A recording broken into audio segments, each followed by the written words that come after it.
Morning. बोलो तो भाई गुड मॉर्निंग यार, तुम लोग कुछ बोलते ही नहीं है हैं।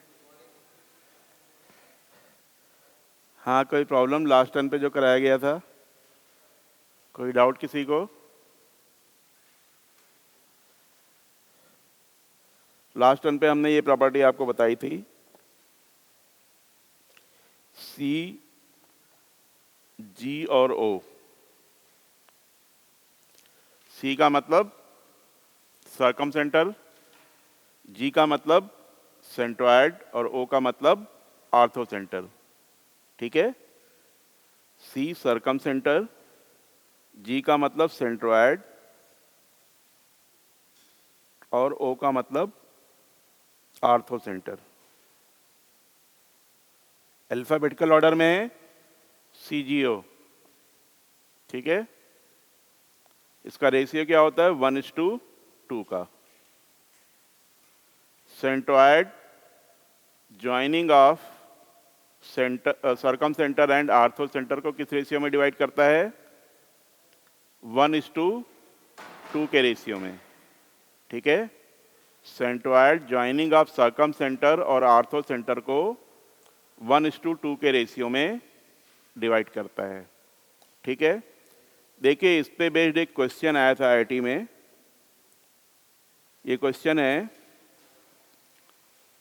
Vertices of a triangle are at x1 comma x1 tan theta 1, x2 comma x2 tan theta 2, x3 comma x3 tan theta 3,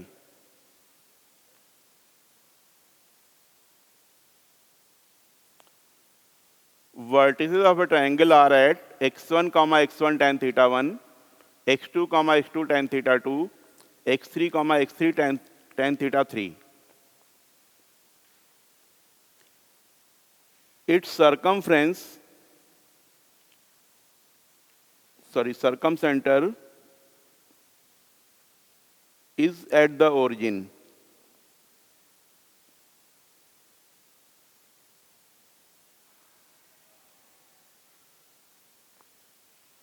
Orthocenter is at h, k. इसका आर्थो सेंटर एच के पर है। देन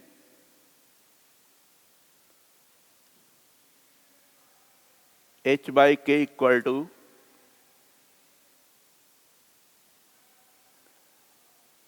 पहला option है sine theta 1 plus sine theta 2 plus sine theta 3 upon cos theta 1 plus cos theta 2 plus cos theta 3। Second option है cos theta 1 plus cos theta 2 plus cos theta 3 upon sine theta 1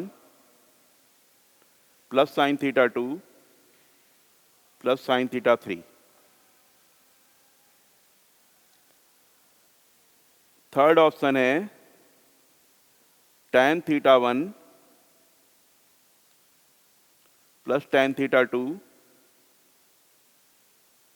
plus tan theta 3 upon sine theta 1 plus sine theta 2 plus sine theta 3। और चौथा option है tan theta 1 plus tan theta 2 plus tan theta 3 upon cos theta 1 plus cos theta 2 plus cos theta 3।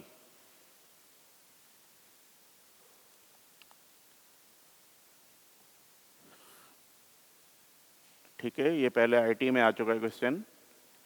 Vertices of a triangle are at x1, x1 tan theta 1, x2, x2 tan theta 2 and x3, x3 tan theta 3. Its circumcenter is at the origin. Orthocenter is at h, k. तो h और k का ratio निकालना है। What is h by k? whether it is sin theta 1 plus sin theta 2 plus sin theta 3 upon cos theta 1 plus cos theta 2 plus cos theta 3, या फिर ये बाकी जो ऑप्शंस दिए हुए हैं बी, सी और डी, इनमें से कौन सा ऑप्शन सही होगा ये हमें पता करना है।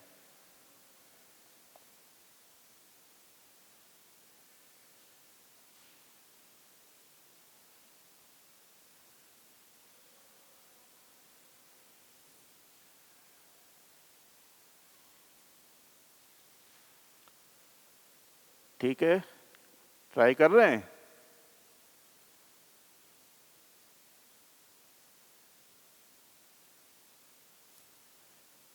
अभी जो हमने प्रॉपर्टी बताई उसको अप्लाई कर लीजिए।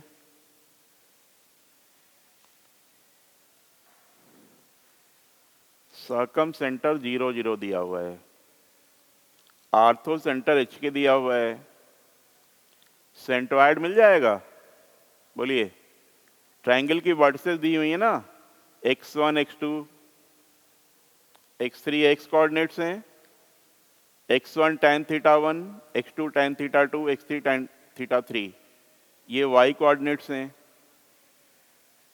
तो सेंट्रॉइड के कोऑर्डिनेट्स क्या होंगे? x1 plus x2 plus x3 by 3, comma x1 tan theta 1 plus x2 tan theta 2 plus x3 tan theta 3 upon 3। तीनों कोऑर्डिनेट्स मिल गए? बोलिए। अब जो रेशियो होता है 1:2 का, उसको अप्लाई कर दीजिए, तो उससे आपको h और k की वैल्यू मिल जाएगी। उसके बाद रेशियो लीजिए, देखिए रेशियो क्या आता है।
किसी ने रेशियो निकाला? h बाई के क्या आया? x1 plus x2 plus x3 अपान x1 tan theta 1 plus x2 tan theta 2 plus x3 tan theta 3। आ रहा है? यही आ रहा है ना? लेकिन हमारे जो ऑप्शंस है उसमें कहीं x1, x2, x3 नहीं है। इसका मतलब हमें x1, x2, x3 को हटाना है। अब x1, x2, x3 कैसे हटेगा, इसके बारे में हमें सोचना है। ठीक है ना? देखिए, इसमें आपने क्या किया, ये ट्रायंगल, इसकी वर्टिसेस दी हुई हैं x1, x1 tan theta 1, x2, x2 tan theta 2 और x3 comma x3 tan theta 3, ये इसकी वर्टिसेस दी हुई हैं। ठीक, आपको ये रिजल्ट पता है, सरकम सेंटर 0 0, यहां पे सेंट्रोइड और आर्थो सेंटर ये h कॉमा के, ये गिवन है। सेंट्रोइड क्या हो जाएगा, x1 plus x2 plus x3 by 3 comma x1 tan theta 1 plus x2 tan theta 2 plus x3 tan theta 3 upon 3। ठीक है, ये सेंट्रोइड हो गया। क्लियर? और ये रेशियो क्या होता है, 1:2 का। ये रेशियो 1:2 का होता है। That means x1 plus x2 plus x3 अपान 3 की वैल्यू क्या होगी, 1 into h plus 2 into 0 upon 1 plus 2 h by 3 हो जाएगी। ठीक है, सिमिलरली ये कोऑर्डिनेट किसके इक्वल होगा, 1 into k plus 2 into 0 upon 3 means x1 tan theta 1 plus x2 tan theta 2 plus x3 tan theta 3 upon 3 equal to k upon 3 आ जाएगा। Clear? We need h by k, so I take h by k. Now h by k will be x1 plus x2 plus x3 upon x1 tan theta 1 plus x2 tan theta 2 plus x3 tan theta 3, ये h by k हो जाएगा। ठीक है, अब अगर हम options को देखें तो हमारे ऑप्शंस में कहीं भी x1 x2 x3 नहीं आ रहा है। ऑप्शंस में x1 x2 x3 नहीं आ रहा है, इसका मतलब ये x1 x2 x3 यहां से हटाना है। अब x1 x2 x3 कैसे हटेगा इसके बारे में हमें सोचना है। ठीक है, इन केस जैसे मान लीजिए अगर x1 cos थीटा 1 हो, x2 cos थीटा 2 हो, x3 cos थीटा 3 हो, तो यहां पे क्या आ जाएगा, cos theta 1 plus cos theta 2 plus cos theta 3, और नीचे क्या आएगा, cos theta 1 into tan theta 1 क्या बन जाएगा, sin theta 1 plus sin theta 2 plus sin theta 3, ऐसा कुछ बन सकता है। ठीक है, इसका मतलब हमें x1 x2 x3 की वैल्यू देखनी है, x1 x2 x3 की वैल्यू क्या हो सकती है। अब अगर आप ध्यान दें, सर्कम सेंटर 0 0 दिया हुआ है। ठीक, सर्कम सेंटर से तीनों वर्टिसेस की डिस्टेंस क्या होती है, इक्वल होती है। बोलो, तो 0 0 से ये डिस्टेंस हम इक्वल ले लें r, ये डिस्टेंस r और ये डिस्टेंस r ले लें।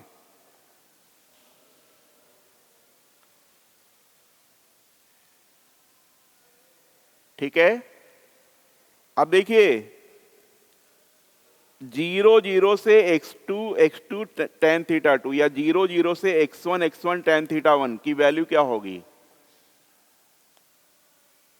0 0 से इस पॉइंट की डिस्टेंस क्या होगी। अगर आप ध्यान दें तो r equal to under root of x1 minus 0, x1 का स्क्वायर हो जाएगा। ठीक है, और x1 tan theta 1 minus 0, x1 square tan square theta 1 हो जाएगा। x1 square tan square theta 1 हो गया। ठीक है, अब यहां से x1 कॉमन निकल आएगा, बोलिए x1 अंडर रूट के बाहर आ जाएगा, अंडर रूट में क्या बचेगा 1 प्लस टेन स्क्वायर थीटा 1 किसके इक्वल होता है सेक स्क्वायर थीटा 1 के इक्वल, तो उसका अंडर रूट ले लेंगे तो सेक थीटा 1 बन जाएगा, सेक थीटा 1 बन गया, r equal to x1 sec theta 1, ठीक है ना।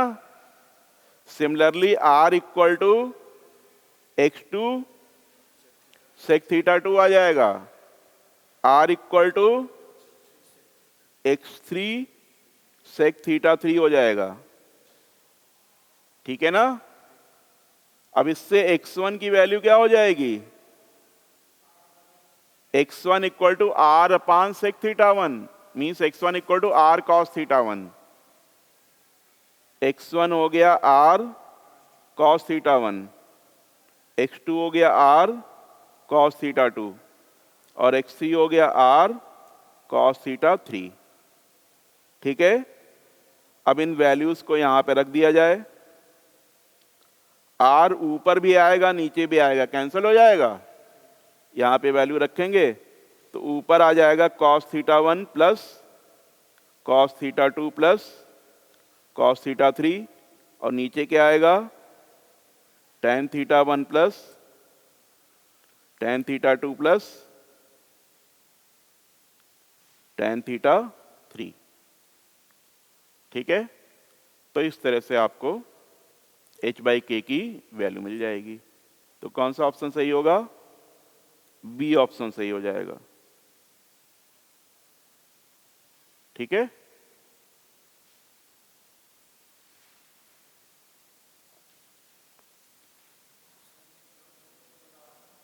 सॉरी यहां पे साइन थीटा 1, सॉरी यहां पे sign theta 1 plus sine theta 2 plus sine theta 3, sorry, ठीक है।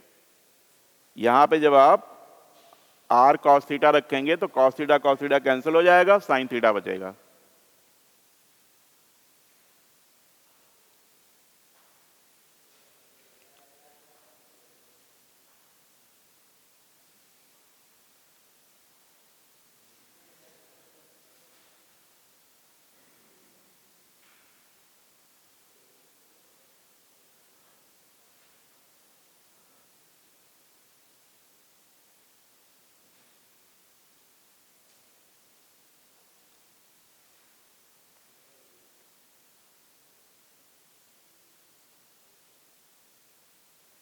ठीक है। नोट कर लिया सभी ने।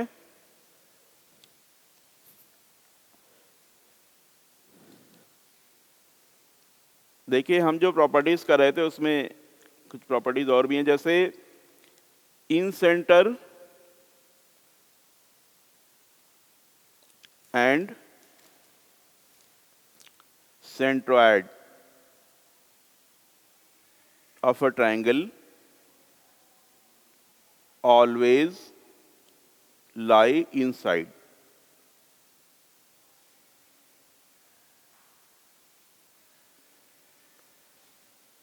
In center and centroid of a triangle always lie inside the triangle.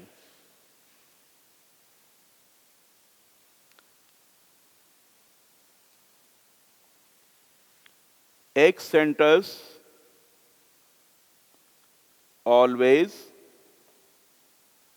lie outside.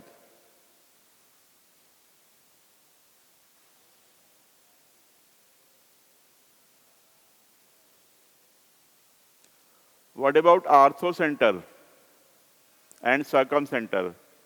ऑर्थोसेंटर और सर्कमसेंटर के बारे में क्या बोल सकते हैं?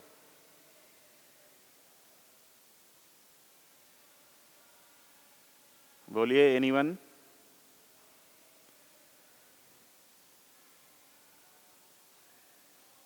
ऑर्थोसेंटर और सर्कमसेंटर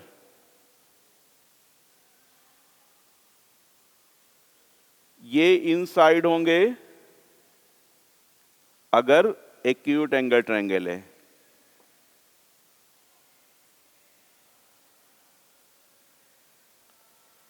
और ऑन द ट्रायंगल कब होंगे? On the triangle right angle. Right angle में क्या बताया था? हाइपोटेन्यूज का मिड पॉइंट सर्कम सेंटर होगा और right angular vertex ortho centre होगा। तो ये ऑन द ट्रायंगल में राइट एंगल्ड।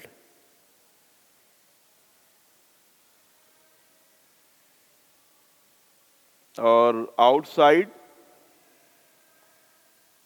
तो ये ऑब्ट्यूज एंगल ट्रायंगल होना चाहिए।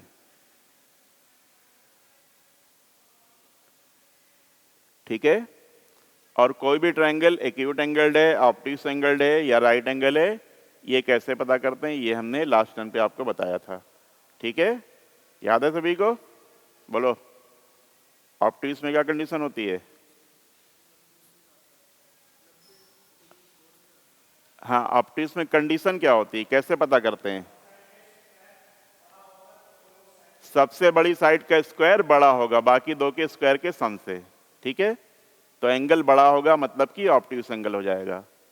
और सबसे बड़ी साइड का स्क्वायर अगर छोटा होगा दोनों के स्क्वायर के सम से, तो एंगल छोटा होगा मतलब एक्यूट एंगल्ड हो जाएगा। ठीक है, ये लास्ट टर्म पे हमने आपको बताया था।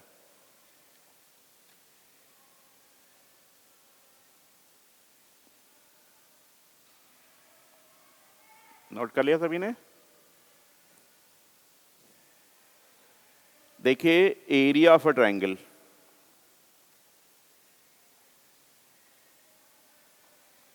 ट्रायंगल का एरिया कैसे निकालेंगे ये देखते हैं। Area of a triangle, suppose करिए ट्रायंगल है ABC, इसकी वर्टिसेस हैं x1 y1 x2 y2 और x3 y3। एरिया का फॉर्मूला तो आपको पता ही होगा, क्या होता है area?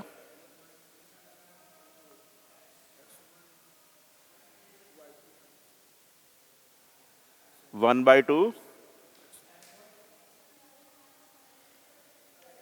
x1 y2 minus y3 plus x2, x2 के बाद y3 आएगा, y3 minus y1 plus x3 y1 minus y2। ठीक है, इसको अगर आप चाहें तो ऐसे भी लिख सकते हैं 1/2। आपने यहाँ x1 लिखा था, x1 की जगह y1 लिख लीजिए, तो यहाँ क्या आएगा? x2 माइनस x3 आ जाएगा, यहाँ पे आएगा x2 माइनस x3। मतलब 1 2 3 की साइकिल चल रही है, 1 2 3 के बाद फिर 1 आ जाता है। ठीक है ना? जैसे आपने 1 लिखा, x1 लिखा, तो नेक्स्ट क्या आएगा? y2 minus y3। ठीक, फिर आपने x2 लिखा तो 3 1 y3 माइनस y1 आ गया। आपने x3 लिखा तो x3 के बाद क्या आएगा? 1 1 2, मतलब 3 1 2, क्या आ गया? y1 minus y2। ऐसे आप y1 से स्टार्ट करेंगे अगर, तो x2 minus x3 plus y2 के बाद क्या आएगा? x3 minus x1। और अगर y3 लिखेंगे तो क्या आएगा? y3 लिखने पर x1 माइनस x2 आ जाएगा। ठीक है, तो इस तरह से आप फॉर्मूला लिख सकते हैं। देखिए, इसको लिखने का एक दूसरा तरीका भी है, डिटर्मिनेंट फॉर्म में लिखते हैं इसको। 1/2 1 1 1 x1 x2 x3 और y1 y2 y3। ठीक है, लेकिन एरिया पॉजिटिव लेते हैं तो इसलिए इसकी एब्सोल्यूट वैल्यू ली जाएगी। अब डिटर्मिनेंट कैलकुलेट करने पे हो सकता है नेगेटिव वैल्यू आ जाए, क्योंकि हमने यहाँ मॉड लगाया हुआ है। यहाँ पे तो मॉड लगा दिया है, लेकिन यहाँ पे मॉड नहीं लगाया है, इसलिए इसकी एब्सोल्यूट वैल्यू लेते हैं। ठीक, तो देखिए, ये फॉर्मूला तो होता है, लेकिन कैलकुलेशन हम लोग दूसरे तरीके से करेंगे। बहुत ही सिंपल वे आपको बताते हैं कैलकुलेशन करने का। उसमें हम ट्रायंगल का भी बताएंगे आपको और फिर पॉलीगन का भी बताएंगे। मान लीजिए चतुर्भुज है, पेंटागन है, हेक्सागन है, हेप्टागन है। ठीक है, तो उस केस में कैसे आप डायरेक्टली एरिया निकाल सकते हो, ये हम आपको सिखलाएंगे। देखिए, जैसे सपोज करिए कि ये ट्रायंगल दिया हुआ है ये इसकी वर्टिसेस हैं 1 -1 2 3 4 7। मान लो ये ट्रायंगल दिया और इसका एरिया निकालना है, ठीक। तो इसके लिए आप क्या करें, यहां लिख लें 1 -1 इसका कोऑर्डिनेट, फिर लिख लें 2 3, इसके बाद लिख लें 4 7। 4 7 खत्म हो गया, अब 1 -1 और नीचे लिख लें ऐसे, ठीक है। अब देखिए कैलकुलेशन कैसे करेंगे। 1 × 3 - 1 × 2, this into this minus of this into this, क्या होगा 1 × 3 कितना आएगा 3 आएगा, और -1 × 2 -2, तो -2 करेंगे तो +2 हो जाएगा, ठीक। यहां पे 1/2 लिख लीजिए, ठीक है, प्लस 2 × 7 -3 × 12, 2 × 7 14 -12, 2 आ जाएगा, 2 आ जाएगा। 4 × -1 -4 और -7 कितना आएगा, -11 आएगा, ठीक है। यहां पे ऐसे मॉड लगा दीजिए, बस हो गया कैलकुलेशन। ये 5 2 7 -11 -4/2 2 हो जाएगा।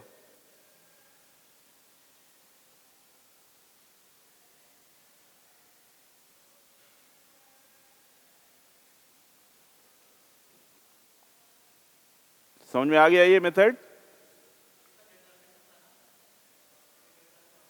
हाँ, डिटर्मिनेंट ऐसे ही कैलकुलेट जब करेंगे आप, कैलकुलेशन यही आएगी, कैलकुलेशन यही आएगी। अब ट्रायंगल में तो उतना ज़्यादा आसान नहीं लगेगा, बट अभी और आपको आगे बताएंगे ना पॉलीगन का, उसमें ये मेथड बहुत ही आसान लगेगा।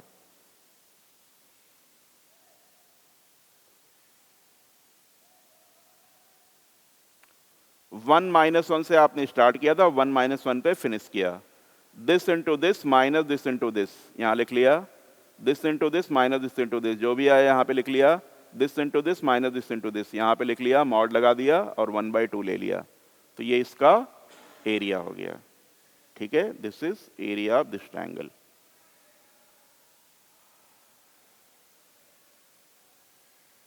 क्लियर? देखिए पॉलीगन में इसको अप्लाई करते हैं।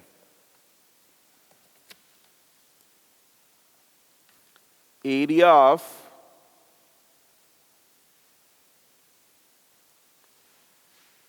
n-sided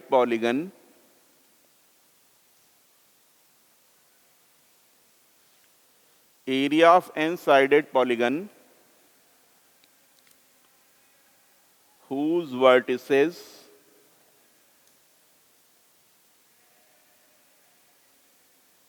are x1, y1, x2, y2, x3, y3, and so on up to xn, yn, taken in order, ये इंपॉर्टेंट है, taken in order, taken in order होना चाहिए।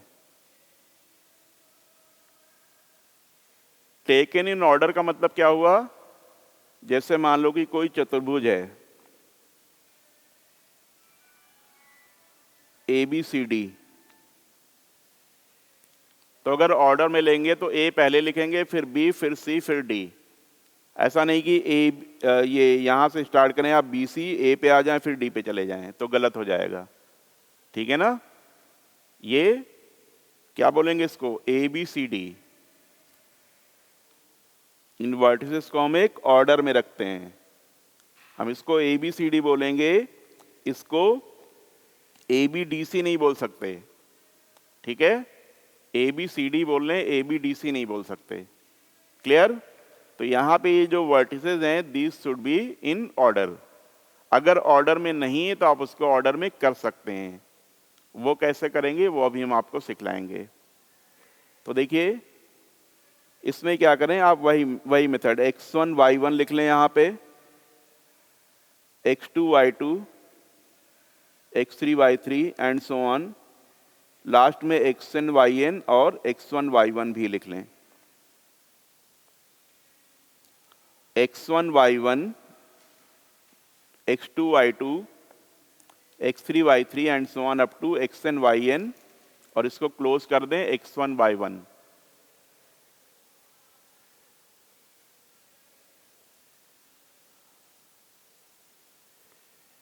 अब इसका एरिया होगा half mod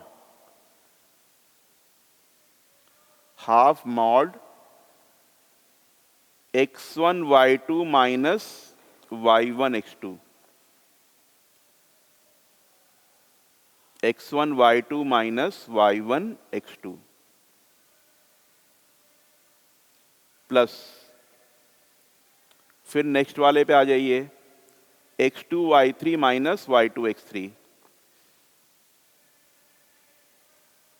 x2 y3 minus y2 x3, ऐसे ही करते जाइए। लास्ट में क्या आ जाएगा, xn y1 minus yn x1, xn y1 minus yn xn, yn x1 sorry yn x1 mod लगा दीजिए। लास्ट में क्या है, xn y1 minus yn x1, ठीक है। तो ये आपका पॉलीगन था A1 A2 A3 A4 जो भी एंड सो ऑन ऐसे AN तक, ठीक। तो इस पॉलीगन का एरिया ये हो जाएगा half x1 y2 minus y1 x2 plus x2 y3 minus y2 x3 and so on up to xn y1 minus yn x1, ठीक है। तो देखिए अभी तक आपने जो सीखा होगा, जैसे मान लीजिए कि एक चतुर्भुज दिया हुआ है 2 1 5 3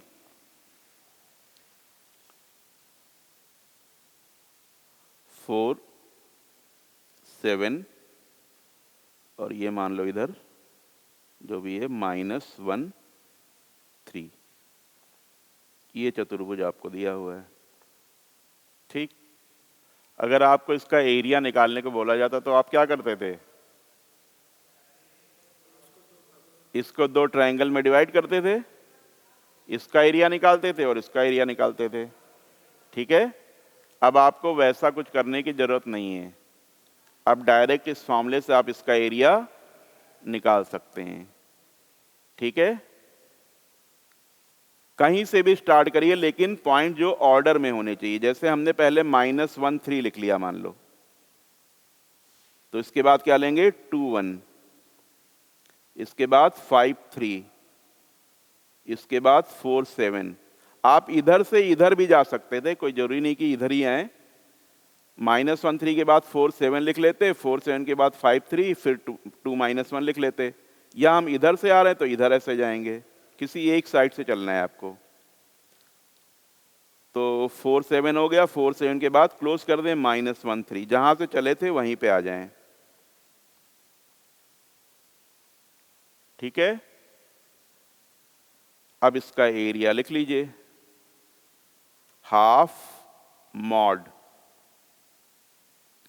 -1 इंटू 1 -1 होगा, और -3 इंटू 2 -6, -7 आ जाएगा, ठीक है।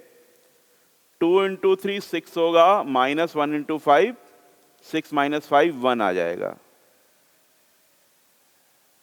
इसके बाद 5 इंटू 7 35 होगा, 35 माइनस 12 23 आ जाएगा।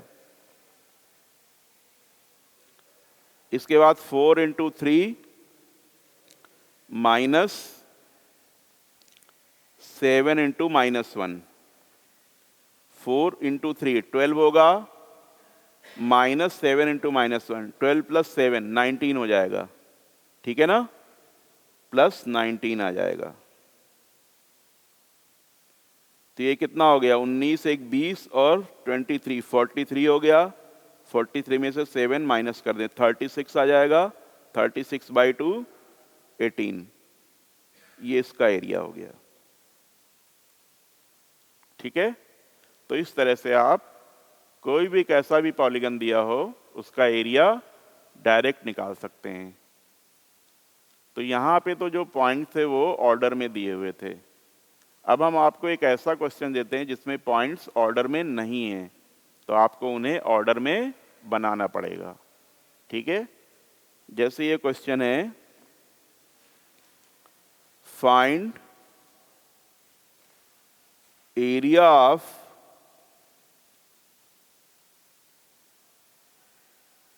a pentagon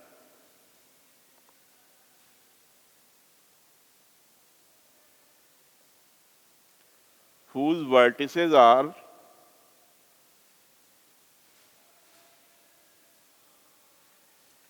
7,1,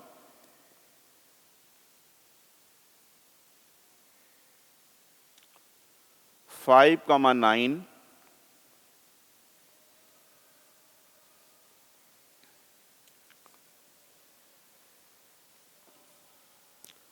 4, -6,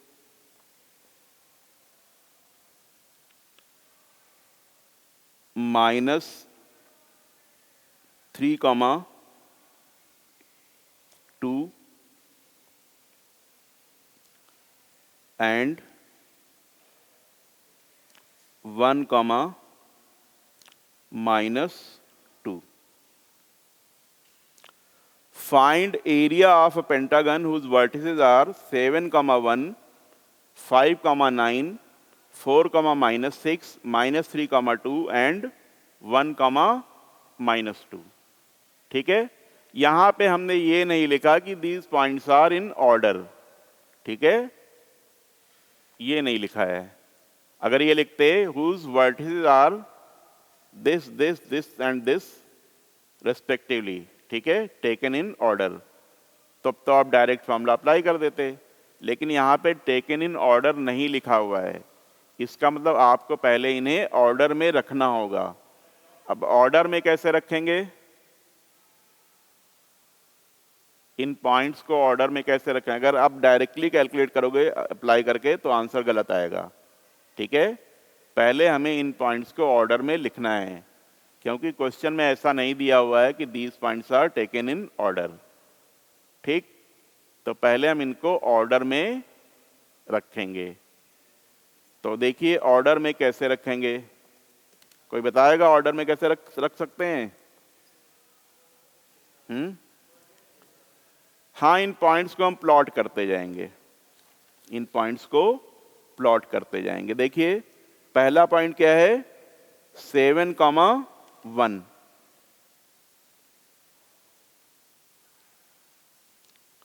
मान लो यहां पे आ गया 7,1। ठीक है, सेकेंड पॉइंट क्या है, 5,9, तो 5 7 के पहले आएगा, 9 इधर ऊपर आ जाएगा, ये हो गया 5,9। थर्ड क्या है, 4, -6, 5 की इधर 4 आएगा और -6 इधर नीचे आ जाएगा, 4, -6। नेक्स्ट है -3, -2, -3, तो -3 कहीं इधर आएगा और 2 कहीं इधर आ जाएगा, ये हो गया -3, -2। ठीक, नेक्स्ट क्या है, 1, -2, तो ये कहीं यहाँ पे 1 होगा और इधर कहीं -2 आ जाएगा। ठीक, ये पॉइंट हो गया 1, -2। अब आप बनाएंगे पॉलीगन तो कुछ ऐसे बन जाएगा, इस तरीके से, ये पॉलीगन ऐसे जो भी है ऐसे पॉलीगन ये बन गया। सॉरी, यहाँ कहाँ आ गए, सॉरी, ये यहाँ आएगा, यहाँ आएगा, ये पॉलीगन बन गया।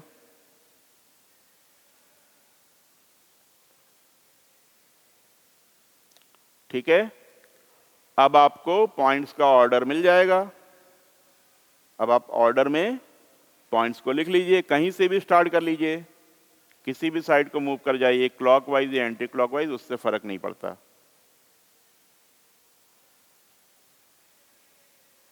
तो सबसे पहले चलिए हम 5 9 ही लिख लेते हैं।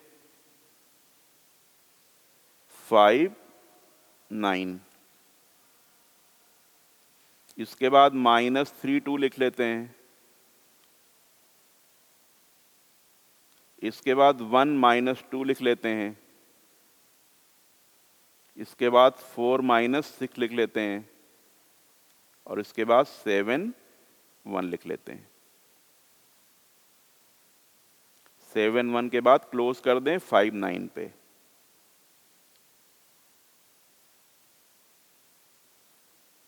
ठीक है, अब एरिया लिख लें, हाफ मॉड 5 इंटू 2 10 -9 इंटू -3 27 आएगा।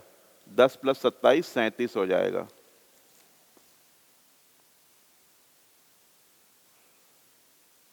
प्लस -3 -2 6 होगा, 6 - 2 4 हो जाएगा।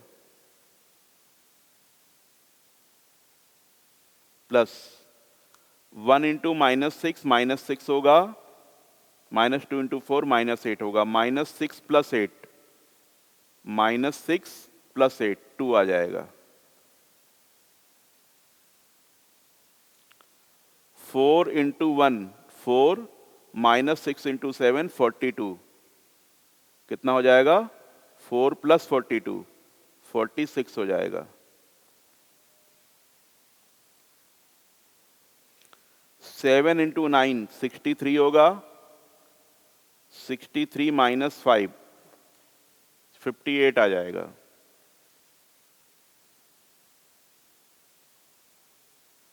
ठीक है, यही आ रहा है आप लोगों का। इक्वल टू हाफ, अब इसको आप ऐड कर लीजिए, 58 2 60 हो जाएगा, 60 और 50 110 हो जाएगा, 147 आ जाएगा। 147/2 ये इसका एरिया हो गया।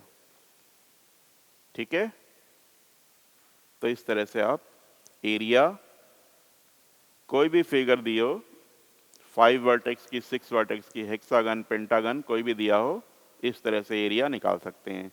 बस आपको ये ध्यान रखना है कि ये फॉर्मूला उस केस में अप्लाई होगा when vertices are taken in order. अगर वर्टिसेस ऑर्डर में नहीं दी हुई हैं तो पहले आपको उनको ऑर्डर में करना होगा। ठीक है, ऑर्डर में करने के बाद में ही आप इसको अप्लाई कर सकते हैं। ठीक है, देखिए कुछ एग्जाम में आए हुए क्वेश्चंस करते हैं। जैसे ये क्वेश्चन है,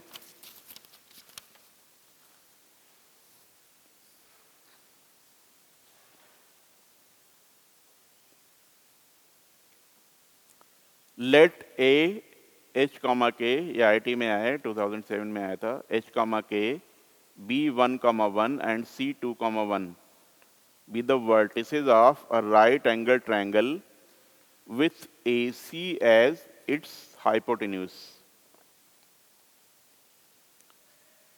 If the area of the triangle is 1, then the set of values which k can take is given by.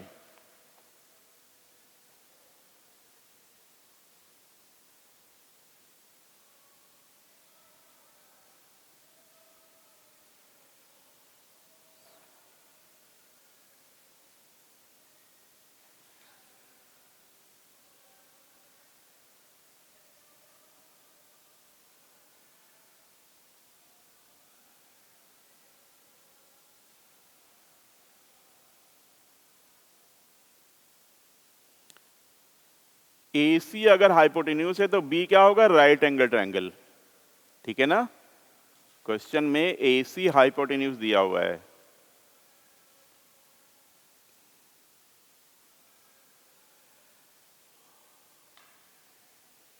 Hypotenuse का मतलब हिंदी में क्या बोलते हैं? कर्ण। कर्ण, क्या बोलते हैं? कर्ण बोलते हैं।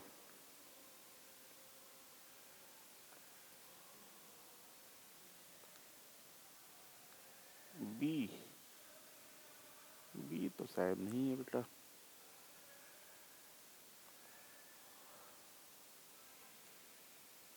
निकाला किसी ने?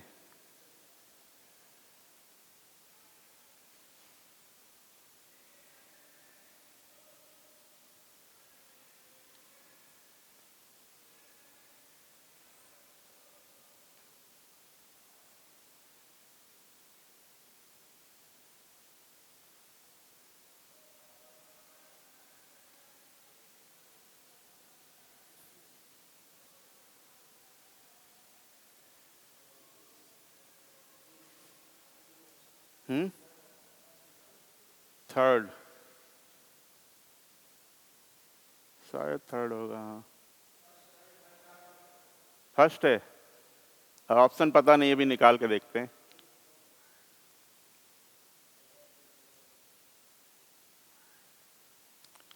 देखिए ये क्वेश्चन कैसे आपको सॉल्व करना है, इस पे ध्यान दीजिए। केवल ज्योमेट्री से ही आपका आंसर निकल आएगा, आपको कोई कैलकुलेशन यहाँ पे नहीं करनी पड़ेगी। ठीक है, बार बार हम कहते हैं क्वेश्चंस इस टाइप के आते हैं, उसमें आपको ज़्यादा कैलकुलेशन करने की जरूरत नहीं है। आपको जो इन्फॉर्मेशन दी हुई है उसका फिगर बना लीजिए। क्या इन्फॉर्मेशन दी हुई है? AC हाइपोटेन्यूज है, इसका मतलब एंगल बी राइट एंगल होगा। ठीक, बी पॉइंट क्या दिया है? 1,1। ये बी पॉइंट दिया हुआ है 1,1। ठीक, सी पॉइंट क्या दिया हुआ है? 2,1। 2,1 इसके आगे होगा 2,1। ठीक है, ये 2,1 हो गया। अब देखिए ये राइट एंगल है, बी पे राइट एंगल है, इसका मतलब जो पॉइंट लेंगे वो ऊपर होगा या नीचे होगा, यही पॉसिबिलिटी तो होगी। बोलो, तो अब इस पॉइंट के जो कोऑर्डिनेट दिए हुए हैं वो क्या दिए हुए हैं? h, k दिए हुए हैं। बोलो, तो h की वैल्यू 1 हो जाएगी।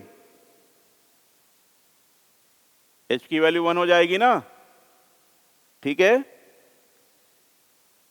ये राइट एंगल ट्रायंगल हो गया। क्लियर इतना? अब इसका एरिया दिया हुआ है, एरिया कितना है? 1। बोलिए, अब देखो ये लेंथ कितनी होगी? BC, ये 1,1 है, ये 2,1 है, तो ये 1 होगी।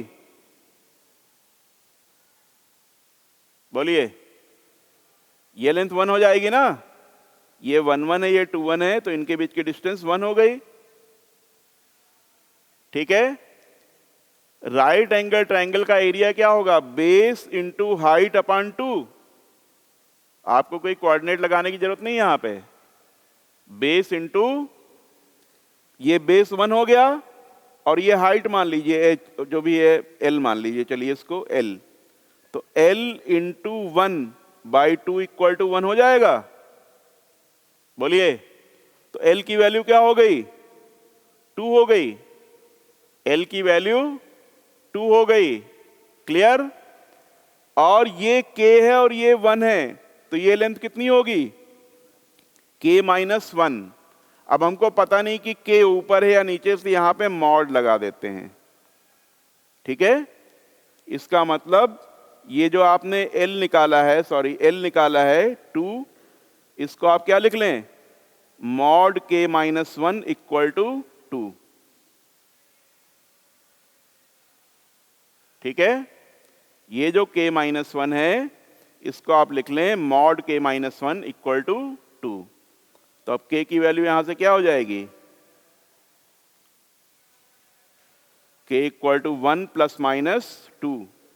1 + 2 का मतलब 3 हो गया, 1 - 2 का मतलब -1 हो गया। क्लियर? बोलो, या फिर आप ऐसे भी देख सकते थे, ये 1 है और l क्या आएगा? 1 × l equal to, sorry 1 × l/2 equal to 1। l की वैल्यू 2 आ रही है। बोलिए, तो अब जो वर्टेक्स, ये जो थर्ड वर्टेक्स होगा 2 ऊपर होगा या 2 नीचे होगा?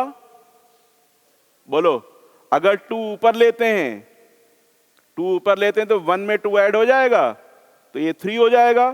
और 2 नीचे लेते हैं तो 1 में 2 माइनस हो जाएगा, तो -1 हो जाएगा। तो वो जो तरीका बताया था उससे भी आप आंसर निकाल सकते थे। ठीक है, ऊपर जाएंगे तो ऐड होगा, नीचे जाएंगे तो माइनस हो जाएगा। तो इस तरह से आप ज्योमेट्री यूज करके आंसर आसानी से निकाल सकते हैं। ठीक है, आपको एरिया का ये कोऑर्डिनेट में फॉर्मूला नहीं लिखना था। ज्योमेट्री आपने फिगर बनाया, फिगर से ही आपको सारी इंफॉर्मेशन मिल गई, उसके बेसिस पे आपने कैलकुलेशन कर लिया। ठीक है, क्लियर? Any doubt? देखिए ये नेक्स्ट क्वेश्चन है, ये आईटी में आया था और इस पे बेस्ड बहुत सारे क्वेश्चन बना के दिए जाते हैं। ये क्वेश्चन है, if the vertices PQR, if the vertices PQR of a triangle PQR are rational points, which of the following points of the triangle PQR is always rational point? Rational point का मतलब दोनों coordinates rational number होंगे। ठीक है, अगर integer बोला जाए तो दोनों कोऑर्डिनेट्स इंटीजर होंगे। ठीक है, रेशनल पॉइंट्स का मतलब एक्स और वाई दोनों रेशनल नंबर होंगे। अगर इंटीजर पॉइंट्स बोला जाए तो एक्स और वाई दोनों इंटीजर होंगे। ठीक है, तो अगर किसी ट्रायंगल की तीनों वर्टिसेस के जो कोऑर्डिनेट्स हैं दोज आर रेशनल, तो उस ट्रायंगल के लिए centroid, incentre, circumcentre, orthocentre, इन चारों में से किसके कोऑर्डिनेट्स ऑलवेज रेशनल नंबर होंगे, ये बताना है। ठीक है, इस पे काफी क्वेश्चंस बना के पूछे जाते हैं।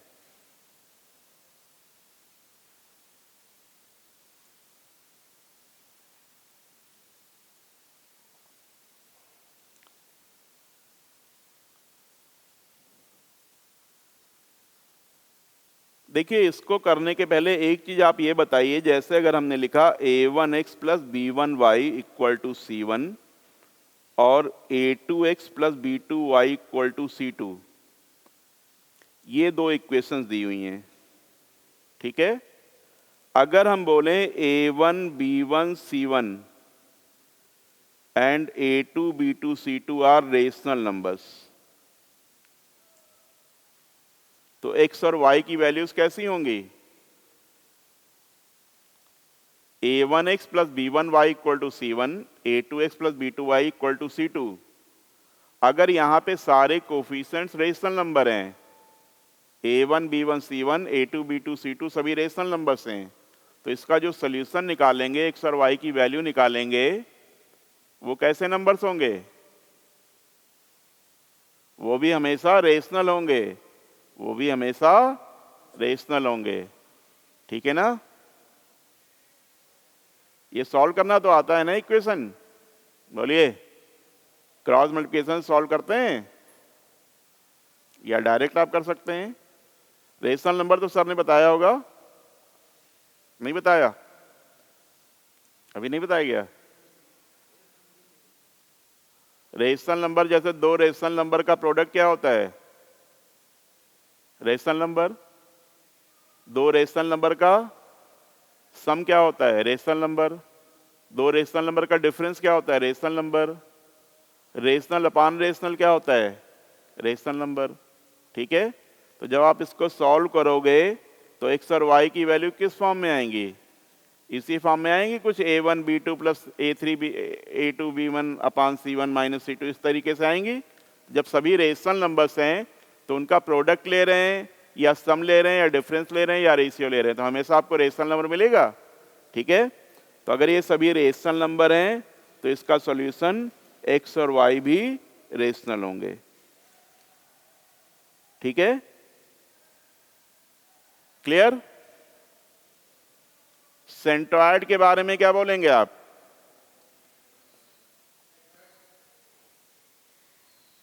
ये x1 y1, ये x2 y2 और ये x3 y3। सेंट्रोइड के कोऑर्डिनेट्स क्या होते हैं? x1 plus x2 plus x3/3 rational होगा, y1 plus y2 plus y3/3 always rational होगा। बोलो, तो सेंट्रोइड के कोऑर्डिनेट्स ऑलवेज रेशनल हो जाएंगे। ठीक। सरकम सेंटर पे आते हैं। सरकम सेंटर क्या बताया था हमने? Circumcentre is the meeting point of perpendicular side bisectors. Perpendicular side bisectors, तो देखिए ये परपेंडिकुलर साइड बाइसेक्टर और ये परपेंडिकुलर साइड बाइसेक्टर, इस लाइन की आप इक्वेशन निकालें, उसके लिए मिड पॉइंट मिल जाएगा, रेशनल नंबर होगा। इसकी जो स्लोप आएगी वो भी रेशनल नंबर होगा, तो इसकी जो परपेंडिकुलर लाइन की स्लोप आएगी वो भी रेशनल नंबर होगा, होगा ना? तो इस लाइन की जो इक्वेशन निकालेंगे वो इसी फॉर्म में आ जाएगी, ये कोफिशिएंट सारे रेशनल आ जाएंगे। क्लियर? बोलिए, ये सभी रेशनल नंबर्स हैं तो इसका मिड पॉइंट रेशनल नंबर होगा। ठीक। इस लाइन की स्लोप भी रेशनल नंबर होगी, तो उसका उल्टा करेंगे, वो माइनस साइन लेंगे, तो इस लाइन की स्लोप भी रेशनल नंबर आएगी, और ये रेशनल नंबर है, तो इस लाइन की जब आप इक्वेशन निकालोगे इस फॉर्म में, तो a1 b1 c1 ये सभी रेशनल नंबर आएंगे। क्लियर? ठीक है ना? सिमिलरली जब आप इस लाइन की इक्वेशन निकालेंगे उसमें भी सारे कोफिशिएंट्स रेशनल नंबर आएंगे। ठीक है ना? तो अब जब आप इसको सॉल्व करोगे तो सरकम सेंटर मिल जाएगा। इसका मतलब सरकम सेंटर के कोऑर्डिनेट भी ऑलवेज रेशनल होंगे। क्लियर? ठीक है ना? तो सरकम सेंटर के कोऑर्डिनेट्स भी ऑलवेज रेशनल होंगे। ठीक। आर्थो सेंटर पे आ जाएं। आर्थो सेंटर के बताइए, एनीवन? आर्थो सेंटर क्या होता है? एल्टीट्यूड्स का मीटिंग पॉइंट, उसका भी रेशनल नंबर होगा ना, ऑलवेज रेशनल होगा। उसकी भी तो ऐसे ही इक्वेशन निकालोगे आप लाइन की, परपेंडिकुलर की। बोलो, इसमें भी तो परपेंडिकुलर लाइन की इक्वेशन निकालोगे, तो ये भी तो ऐसा ही ऐसी फॉर्म में आएगी, तो ये भी ऑलवेज रेशनल होगा। ठीक है? अब बचता है इन सेंटर। ठीक। इन सेंटर थोड़ा टेढ़ा है, तो आप इसको चाहें तो ऐसे कर लें, ये 0 0, यहां पे 1 1 ले लो, सॉरी 1 0 ले लो, और यहां पे 0 1 ले लो।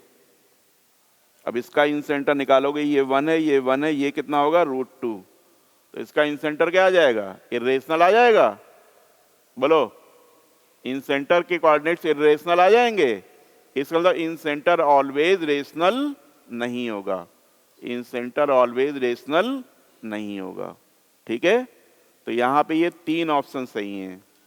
तो एग्जाम में आपको जो क्वेश्चन बना के दिया जाएगा मेन में, ये चारों दे दी जाएंगे। यहां पूछा जा सकता है, if the vertices are rational points, which of the following points of the triangle PQR is not always rational. Not always rational दे देगा तो आंसर क्या हो जाएगा? Incentre. इसका आंसर इन सेंटर हो जाएगा। तो इन सेंटर ऐसा सेंटर होगा जिसके कोऑर्डिनेट्स ऑलवेज रेशनल नहीं होंगे। ठीक है? तो इन centre not always rational.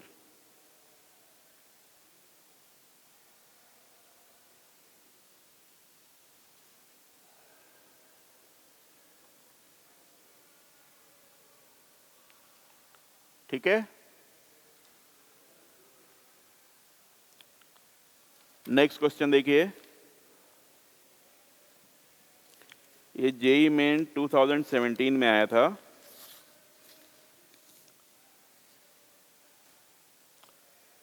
Late k be an integer such that triangle with vertices k, -3k, 5, k and -k, 2 has area 28 square units.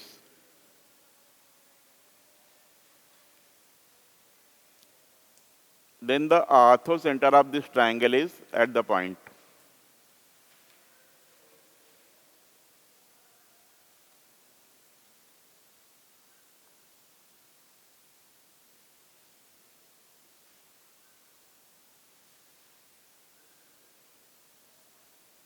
इसको आप सभी लोग ट्राई करेंगे। पहले आपको एरिया दिया हुआ है, उससे आप के की वैल्यू निकालेंगे।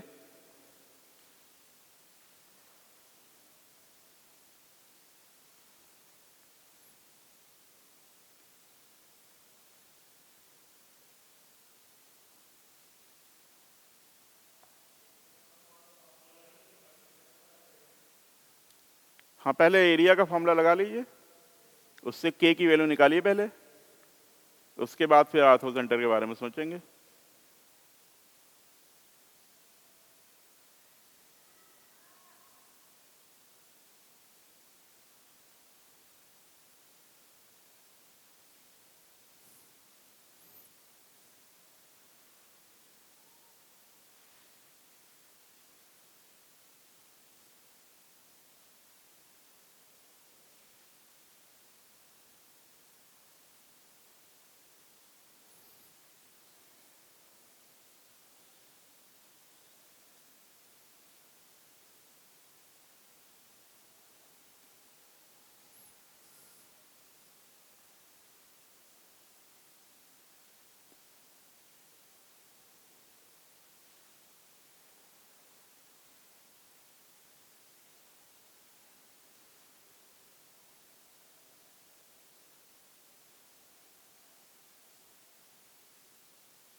के की वैल्यू आ गई। के की वैल्यू क्या क्या आ रही है?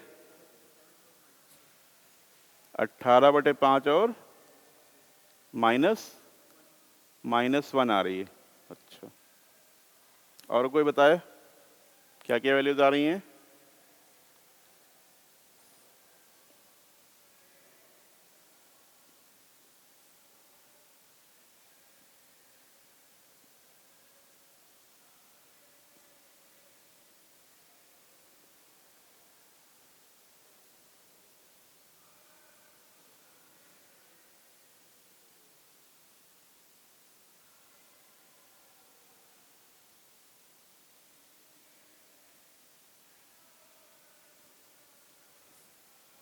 के इंटीजर दिया हुआ, तो अगर 18/5 आ रही तो नहीं लेंगे, इंटीजर वाली वैल्यू लेंगे, क्योंकि के इंटीजर दिया हुआ है ना क्वेश्चन में।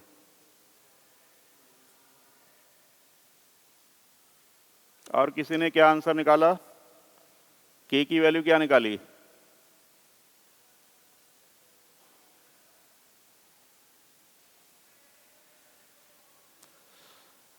बोलो भाई, एनीवन?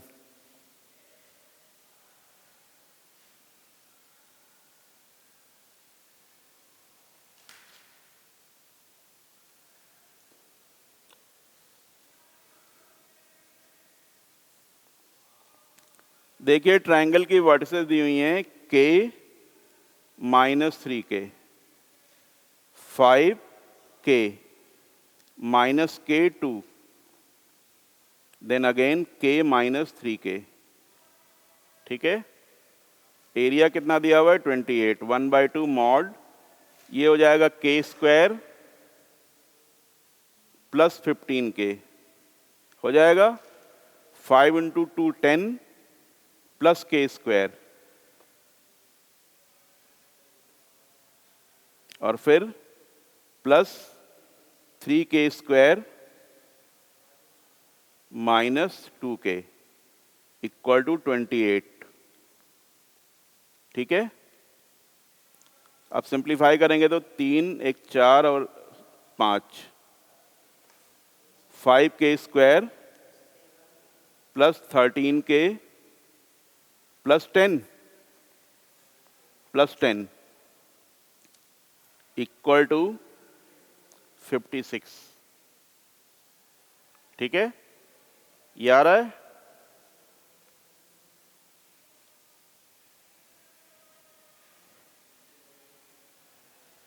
अब अगर k को 2 ले लो, सेटिस्फाई कर रहा है डायरेक्ट देख करके, बोलिए। k को 2 रखोगे तो ये 20 हो जाएगा, 20 और 26 46 हो जाएगा, 46 और 10 56। k को 2 सेटिस्फाई कर रहा है, बोलो, ठीक है ना। तो कभी कभी ऐसे डायरेक्ट भी देख करके आप मतलब उसको सॉल्यूशन निकाल लीजिए, कोई जरूरी नहीं कि आप पूरा सॉल्व करें। k इक्वल टू 2 सेटिस्फाई कर रहा है तो k इक्वल टू 2 हो गया, क्योंकि k की वैल्यू हमें इंटीजर लेनी है, दिया हुआ क्वेश्चन में k बी एन इंटीजर। ठीक है, अब देखिए कोऑर्डिनेट्स क्या हो जाएंगे।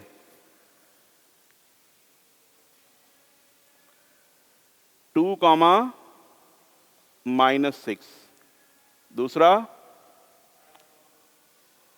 5, 2 और तीसरा -2, 2। ठीक है, अब इसका आर्थो सेंटर आपको निकालना है।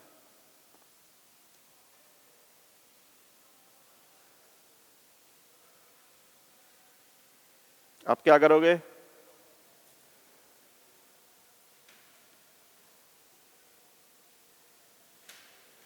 अब इस लाइन की इक्वेशन निकाल लें, परपेंडिकुलर लाइन। इसकी स्लोप क्या होगी, 2 - 2 0। अगर फिगर बना के देखना चाहें तो फिगर बना के भी देख सकते हैं। फिगर से बनाएं, देखिए।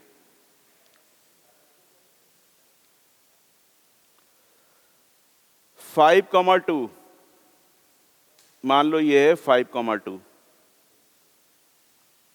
-2, 2 यहां पे -2, 2, ये तो पैरेलल हो गई। ठीक है, और 2, -6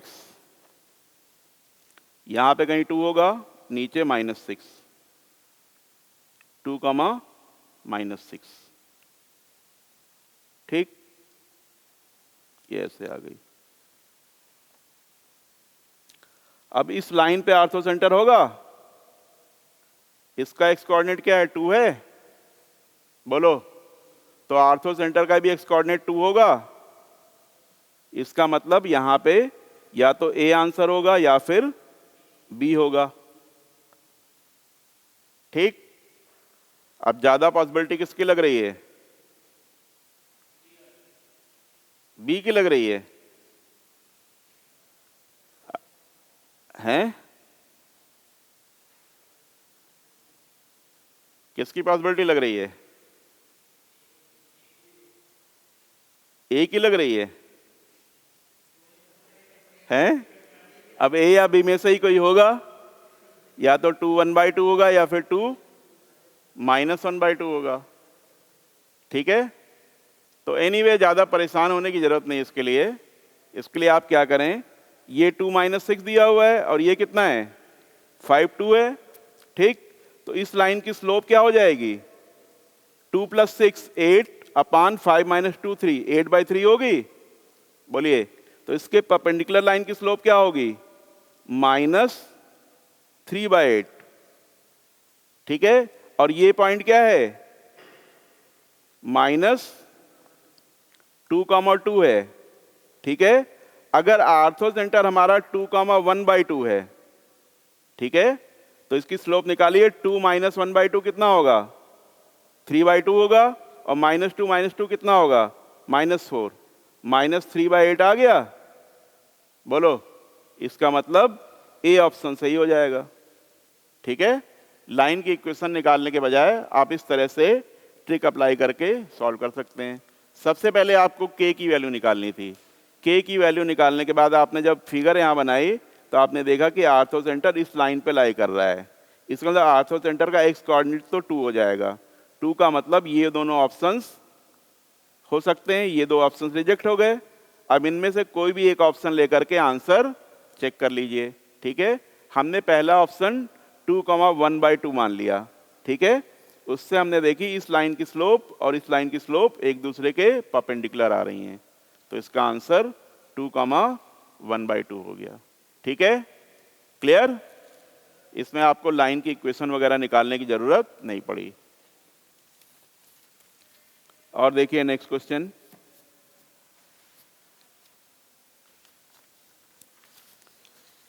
इस टाइप के भी क्वेश्चन बहुत पूछे जाते हैं। ये क्वेश्चन है, the number of integral points, note कर लीजिए,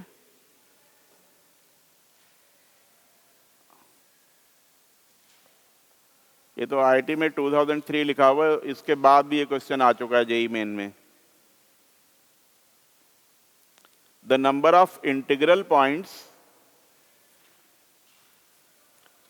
exactly in the interior of the triangle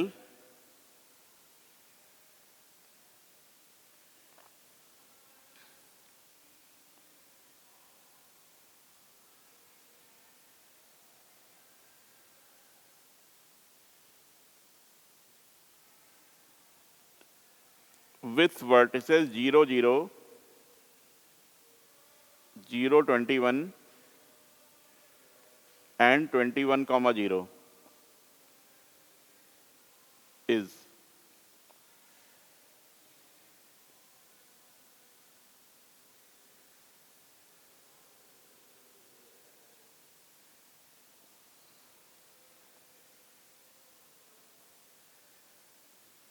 क्या गेस कर रहे हो?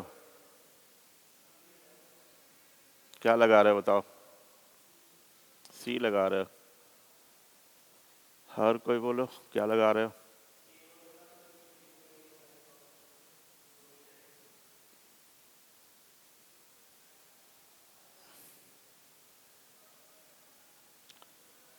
क्वेश्चन है एक ट्रायंगल जिसकी वर्टिसेस 0, 0, 0, 21 एंड 21, 0 हैं।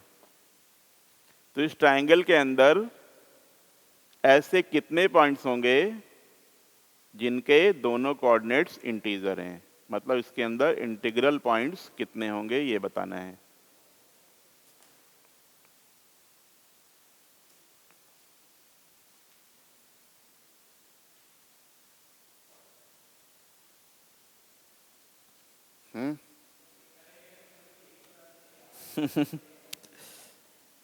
देखिए ये 0 और ये 21 मान लीजिए, यहां पर भी 21 मान लीजिए।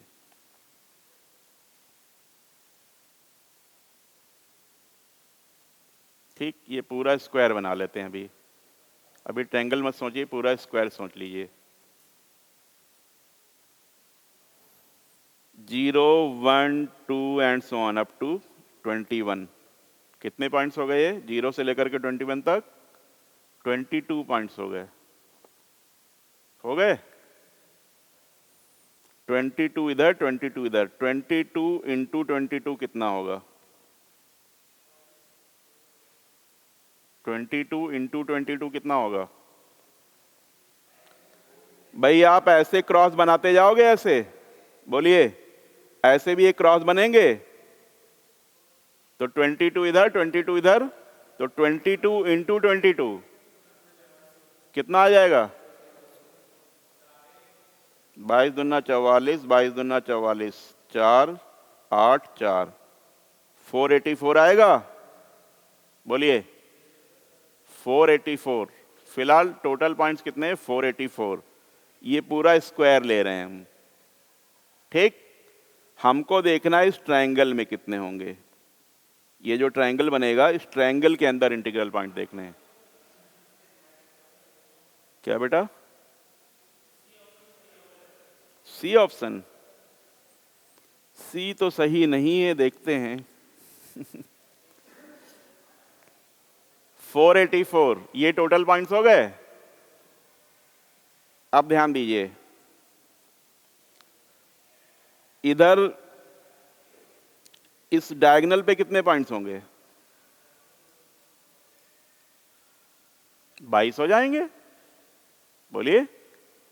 अरे टोटल पॉइंट्स हो गए 484, इस डायगोनल पे 22 पॉइंट हो जाएंगे ना? बोलो एवरीवन,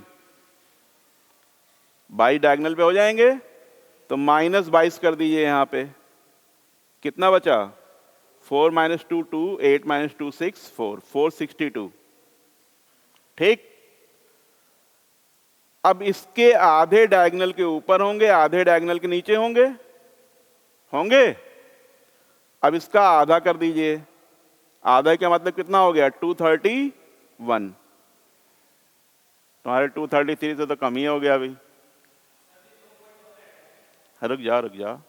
ट्रायंगल के अंदर के पॉइंट लेने हैं, ट्रायंगल के अंदर के पॉइंट लेने हैं, ट्रायंगल पे पॉइंट नहीं लेने हैं आपको। ठीक है? तो अभी इस डायगोनल के नीचे कितने पॉइंट आ गए? 231।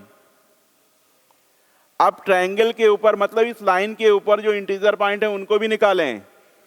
क्लियर? ये पॉइंट निकल चुका है पहले, अब 21 पॉइंट और निकाल दें तो -21, कितने बचे? 210। अब इस साइड पे देखिए, ये वाला पॉइंट निकल चुका है, ये वाला पॉइंट निकल चुका है, 2 पॉइंट निकल चुके हैं। 20 और माइनस कर दें, कितने बचे? 190। क्लियर? सभी को समझ में आ गया अच्छी तरह से? बोलिए। एक इसका जरा करके बताइए जल्दी से सभी लोग। 0 12 12 0, 0 0 0 12 12 0। इससे जो ट्रायंगल बनेगा, इसके इंटीरियर में कितने इंटीग्रल पॉइंट्स आएंगे? 0 0 0 12 12 0।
कितने आए बेटा?